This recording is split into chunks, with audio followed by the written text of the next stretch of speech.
As of now, nakuha na nila sa amin yung 22 units. Kaya yon yung isang operator namin, nagtangkang magbigti, uminom ng Sonrox.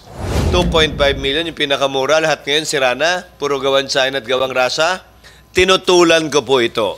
Hindi ko pinapasok. Ang tinuro ko ay Mayor Sara Duterte na anak ni Pangulong Duterte na nagsabi na hindi raw niya yung papayagan sa Davao.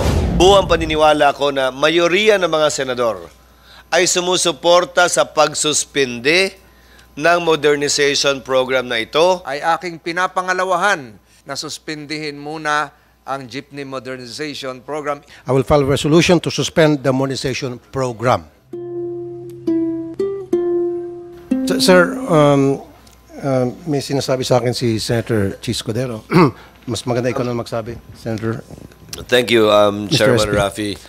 Una sa lahat, magandang umaga po sa inyo. Wini-welcome namin yung mga kaating kaibigan galing sa Manibela na nagbababasa ng ulan sa labas at nagrarally. Kung hindi lang po maliit ito, in-accommodate namin kayong lahat dito sa aming tanggapan.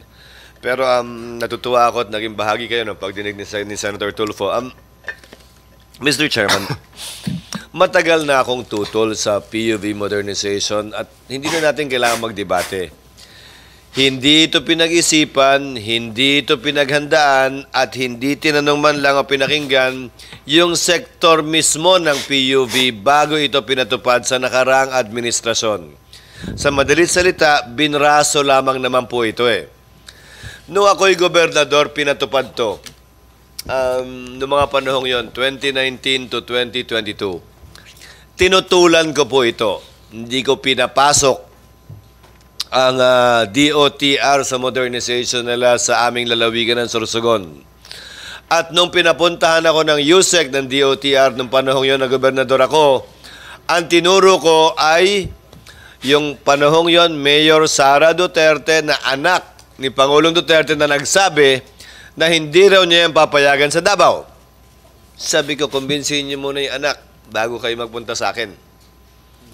Kasi kahit si then Mayor, now Vice President Sara, ay tutol po dito nung siya'y Mayor. Parang pagtutol ko nung gobernador ako. Huwag na natin ulit-ulitin. 2.5 million yung pinakamura. Lahat ngayon sira na. Puro gawang China at gawang Russia. Ba't hindi tinutukan at binigyan ng pansin yung mga gawang Pilipino mismo? Nakalikha pa ng trabaho at hindi pa nabura yung kultura, tradisyon at kasaysayan na nasa likod ng ating PUV.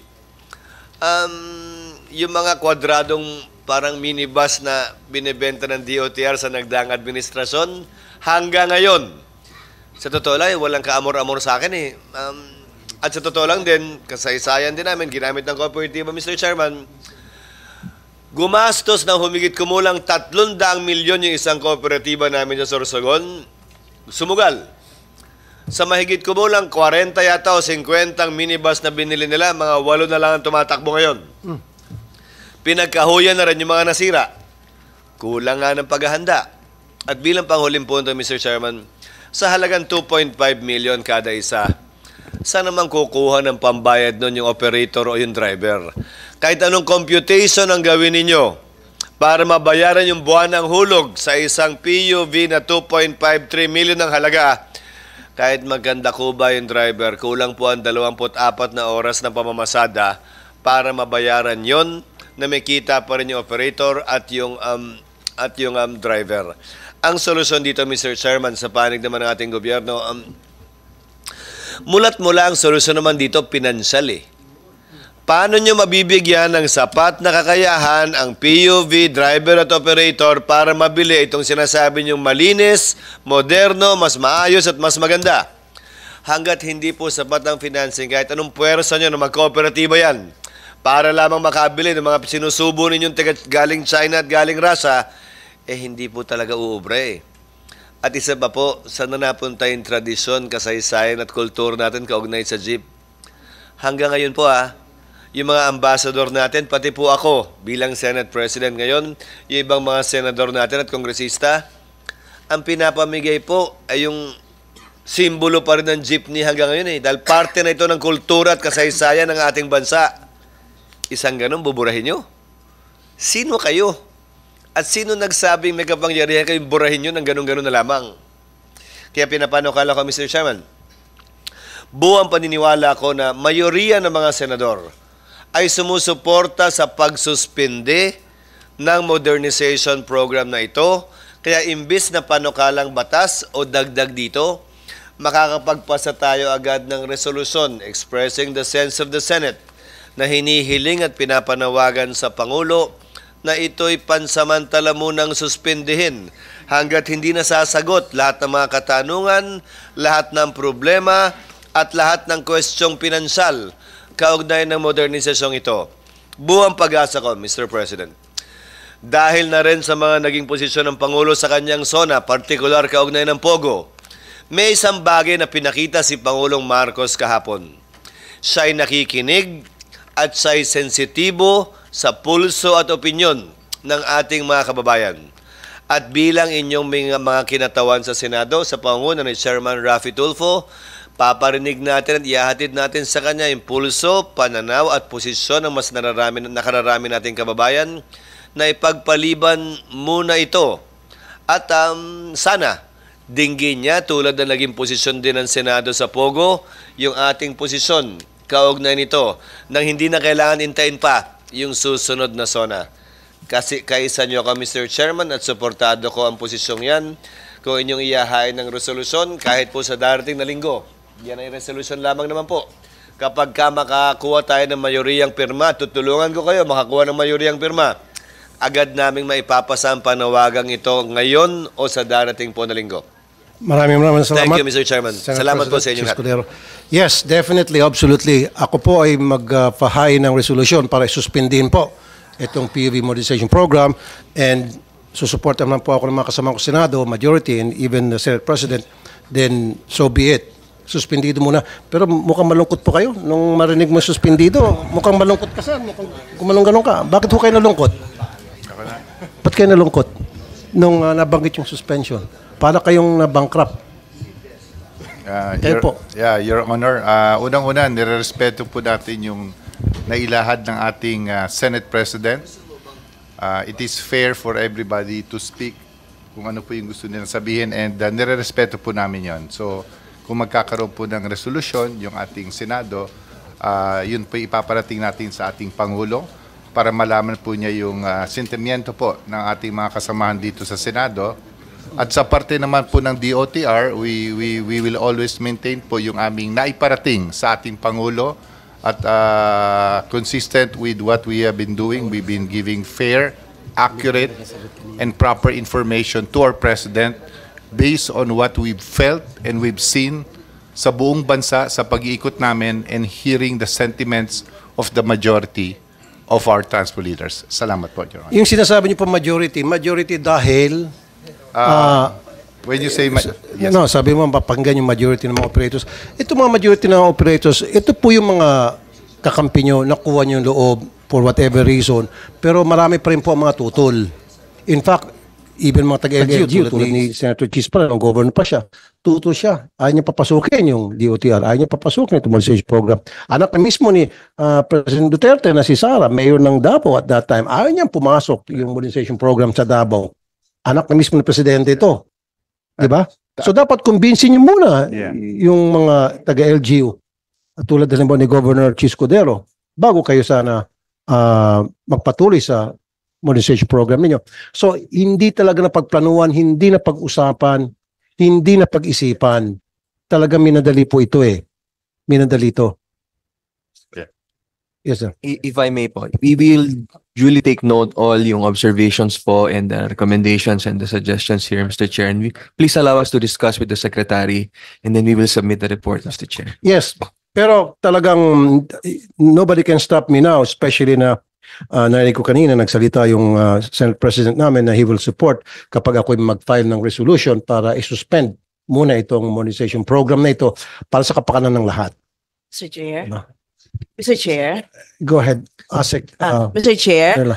makikiusap resolution na gagawin. Hindi naman po kami tumututol doon, pero baka po pwedeng isama sa resolution kung paano din po ang mga hulugan o mga loan ng mga cooperatives na nag-respond doon sa modernization, kung ano magiging take ng mga paano sila paano din ba ma-hold or anong take ng mga bangko doon sa resolution na gagawin? Kasi may mga co-ops na po na marami na pong loan sa bangko. So baka mapasama po sa resolution kung paano din po ang pag-treat sa kanila. Yun lang po, Mr. Chair. Mr. Chairman, pag sinuspindi po ng Pangulo yan, yung mga ongoing, yung mga napwersa o voluntaryo ng sumunod dito, malaya naman po silang ituloy yung ginagawa nila. Pero dahil din dito, malaya din po silang ipagpaliban ito.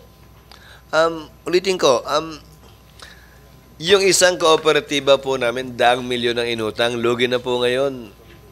Kailangan nga po kasing i-review hanggat hindi klaro at maliwanag. At yung binabanggit naman po ni Yusek, kayo yata Yusek Ortega, na ang concern ninyo sa pasahero na maayos yun, anong tingin nyo sa amin? Di namin gusto yun?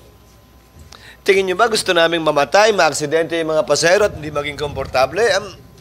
Tingin nyo ba ayaw naming aircon yung sinasakyan nila tulad namin at hindi walang aircon? Ang tanong, hindi naman porkit gusto ninyo, agad-agad magagawa ng mga tsuper at operator natin. Gusto naman talaga natin yun. Ang tanong, kaya ba nilang bayaran yung mahal na jeep na gusto nyo? Magkano pinakamura? Can you answer me, sir? How much is the cheapest modern jeep that you're providing for our drivers right now? Cheapest, sir, and where is it made? Yung cheapest po for class 2 or 3 is around mga 2.2 million po at umabot po to almost 2.6. Yung po yung mga gawang China at meron po tayong gawang China, Korea. Exactly nga po. Wala dun sa presyong yon yung gawang Pilipino. Magkano po yung buwan ng hulog sa isang jeep na 2.5 million, 2.6 million, sabi nyo? Magkano po ang down payment? Magkano po ang buwan ng hulog?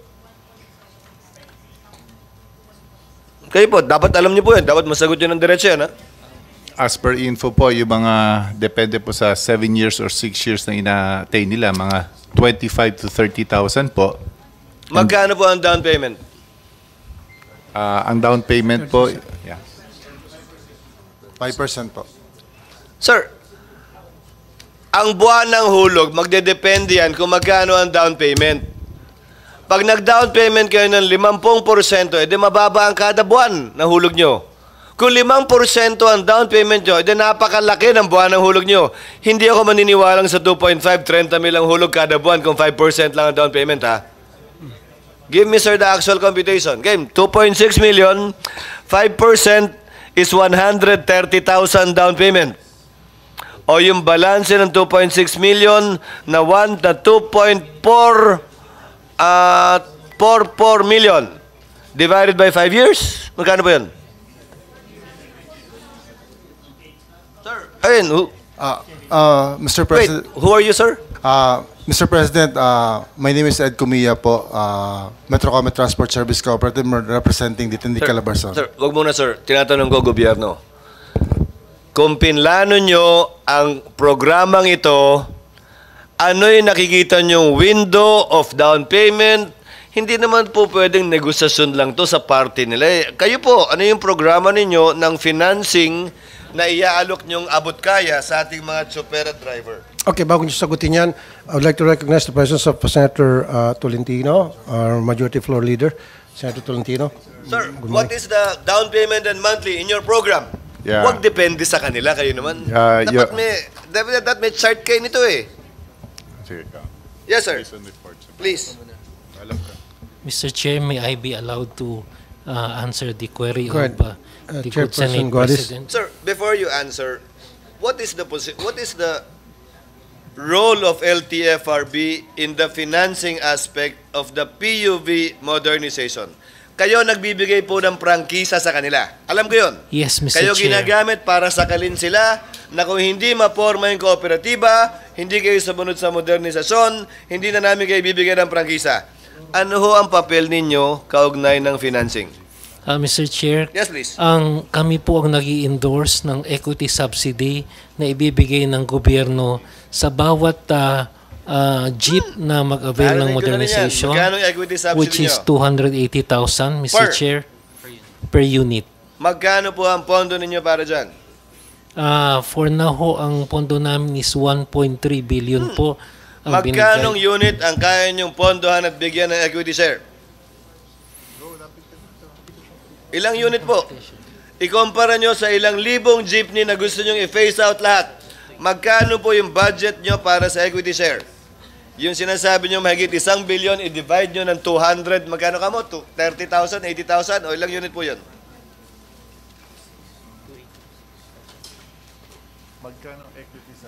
Sir, dapat automatic yun, di ba? Pinapatupad yun na yung plano, eh. Nasa gitna na tayo ng programa eh. Hindi ba dapat, ito yung pondo. Congress, kailangan namin ng 10 billion para yung 50,000, 80,000 jeep, 1 milyong jeep, mapalitan natin sa loob ng 3 taon. Di ba? Automatic dapat yun, sir. So tell me, how many jeepneys does your fund or can your fund provide na may bibigyan kayong equity contribution? Your Honor, if I may be allowed while they're looking at Yes, numbers. sir, please. For next year po, ang DOTR was asking for 4.9 billion pesos.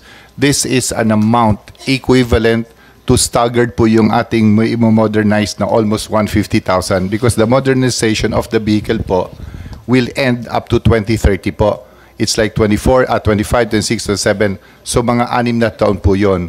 So ang ginawa po naming hinihingi sa ating mga kaibigan sa Senado at Kongreso is the amount na in-stagger po or hinati po in 6 years yung 150,000. At saka po, yung dami po next year will not really be as equal sa 6 years, ngunit parami po yung requirement. Kaya po palaki po yung hihingi namin. And with due respect po, your Senate President, yung hiningi po namin is just enough na alam po namin na mag-modernize sa ating transportation sector. Thank you po. Then, sir, let me ask you this. 230, sir, 280 ang equity. Mas malaki pa. So, 280,000 times 150,000 kamo ang jeep, di ba? Tama. Tama po ba yung figure? Sabi niyo po, Yusek, 150,000 ang jeep. Sir, ang sabi niyo po kanina, 150,000 ang jeep, di ba? Yes, Mr. Chair. Times 280,000. So Yes. magkano na po ba ang pondo ninyong ina-allocate sa modernization para sa equity mula nung nagsimula itong ginagawa nyo? How many billion? You talked about 1.8 billion kanina. So, 3 may pondo ba bago nun? May pondo bang sumunod nun? Sa kabuuan po, magkano? 20. Sir, again, these figures should come automatic to you. The total amount of money you need to provide equity contribution for 150,000 jeepneys is 42 billion. So my question is, how much have you allocated since you wanted to phase them out and have been implementing this phase out?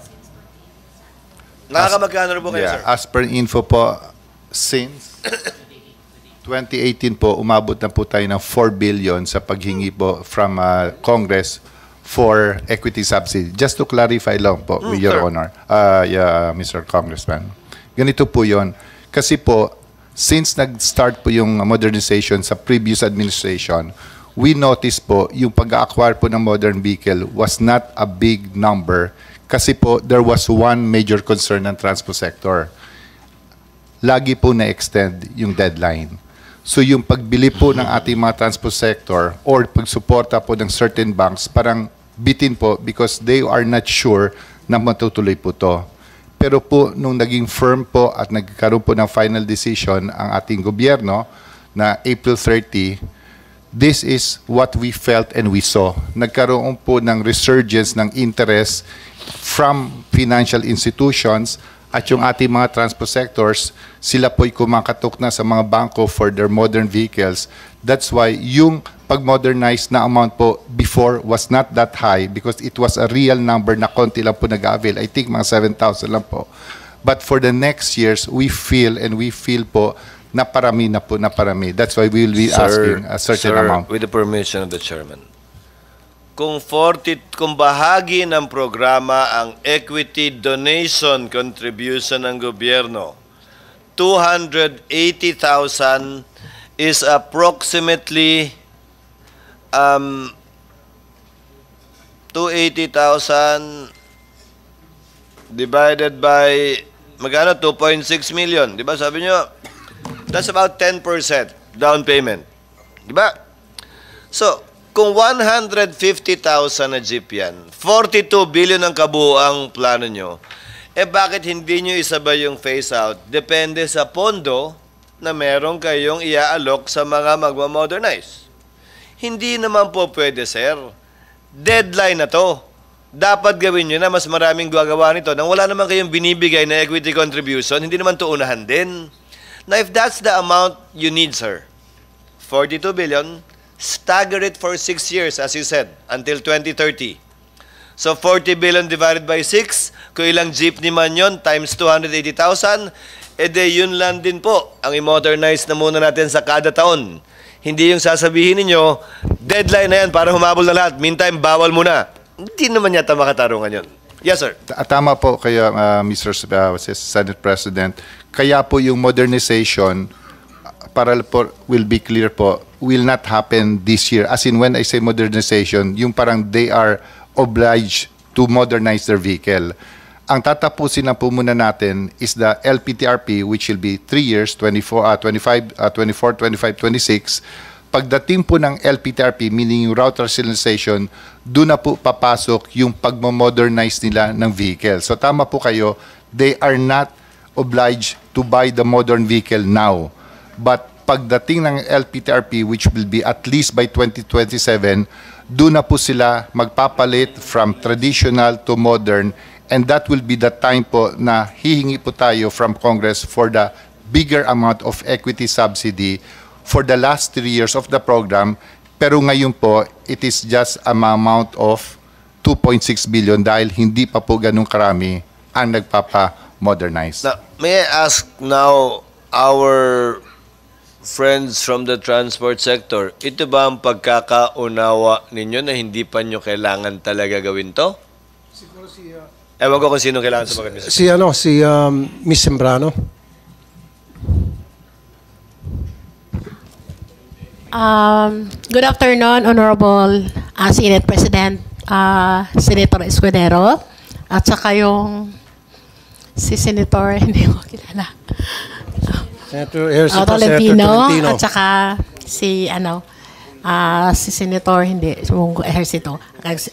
Ang sa akin kasi kanina, yun ang sagot ko sa tanong ni Idol Senator Tolfo na ang tanging hiling natin sa panahong ito para maisalba natin ang krisis na kinaharap ng ating mga operators sa transport sector, nag-modernize man o hindi, sumama sa programa, ay isuspend muna itong programa na to. Kasi maraming alibu-libong mga operators at drivers na napilitan talaga.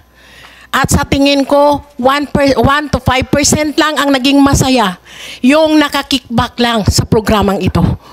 So kaya yan ang hiling natin na isuspend muna or ibasura muna itong DOTR 2017-011 na ina-approve at pinamadali ng Duterte administration noong last administration, at saka consistent kami na ayaw talaga naming sumama.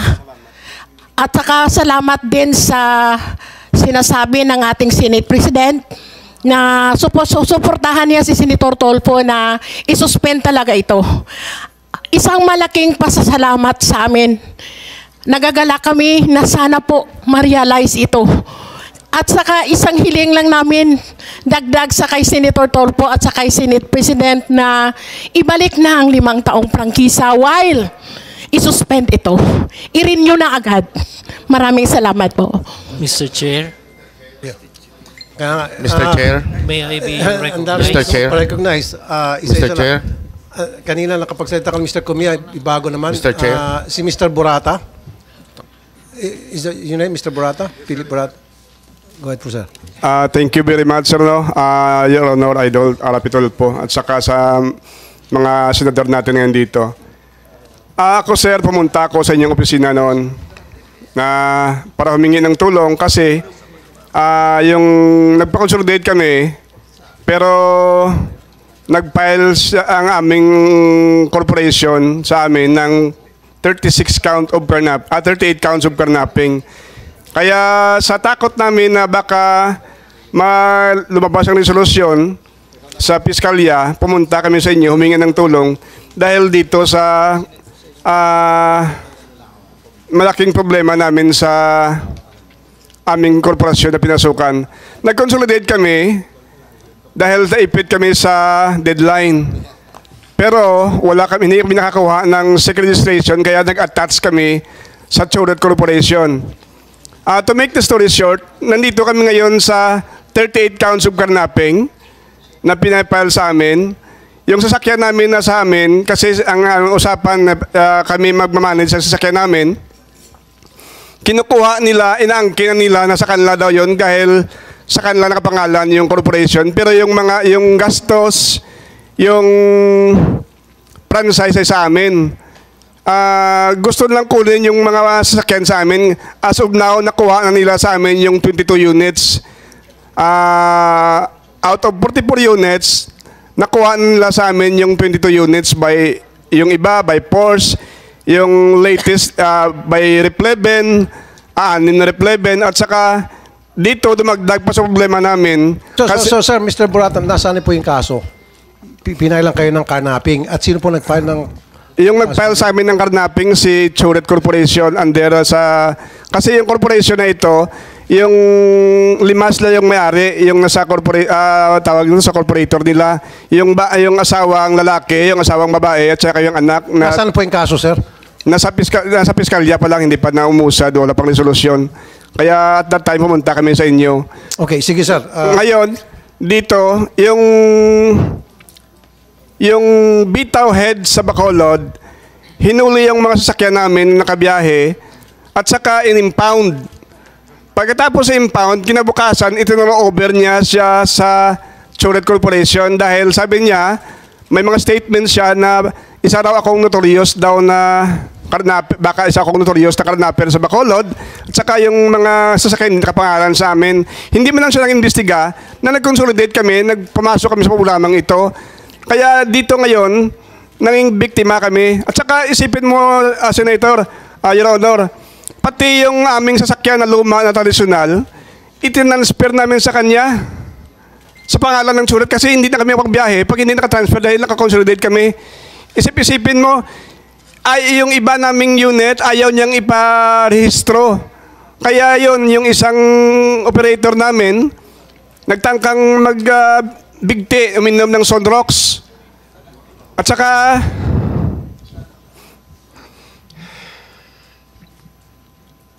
sorry. Saka, ayaw niya kami, dahil ayaw sumunod sa gusto niya. Ngayon, gumasto kami ng milyon, halos lahat, ginagawa niya para maipit kami. Yung bitaw head sa Bacolod, kinuha yung sasakyan. Isipin mo, sabi ng LTFRB, wala siyang kapangyarihan na mag-impound at saka kumuha at saka ito na over yun sa Choret Corporation. Para na siyang police, para na siyang may court order na ginawa yun. Isipin mo, to be honest lang, in fairness sa mga tradisyonal, dahil lang daw yun sa wala kaming business permit sa city. Pero isipin mo, to be fair, yung mga traditional jeepneys na tumatakbo sa lansangan doon sa mismo sa ruta namin, walang franchise, walang restro, walang insurance. Bakit hindi hinuli? Kami lang talaga ang personal. Kasi may utos ito sa korporasyon. Para siya na yung police power ng corporation. Ginamit niya yung posisyon niya as bitaw head para sa amin. Mr. Morata, okay. Pagkatapos ng hearing na to, you can come to my office and then pag-aralan ko paano kita matulungan dun sa kaso mo. Yes, thank you. At least nagkaharap tayo ngayon, I'll make sure. And then since ang pinag-uusapan natin yung modernization program dahil maraming tumututol, then palagay ko I can get a majority support from my colleagues the pagpapile ko ng Senate resolution para isuspend na itong PUB modernization program na ito. Mr. Chair? Senator with your indulgence, maganda po naman yung mungkahi po ng Senate President Escudero. Pero now it seems that now that we are after this hearing, marami pa talagang problema kinakailangan ayusin. But hindi naman po tayo tutol sa modernization per se. Kasi kung ito'y magiging maayos, magiging epektibo, lalo na ngayon that we are pushing for mass transit. Dapat nga po, sabi ko kanina, consolidated, coordinated po ang mga rota, no, ng buses, ng jeepney. Ang akin lang pong siguro naisip, Mr. Chair, that while we are still fixing the consolidation, the rationalization of the routes, na ito talagang masilimuot pang problema, sana po maiayos muna ito. Tapos yung supply problem and yung pong huling binanggit ng Senate President natin kanina is the financing scheme will be the key. Kasi po, Mr. Chair, yung 2.5 to 2.8 million, napakalaki po nun. At kung hindi natin maiayos ang financing scheme po nito na maging affordable at kaya po ng mga operators at jeepney drivers, ay hindi po ito magte-take off. And I think those three.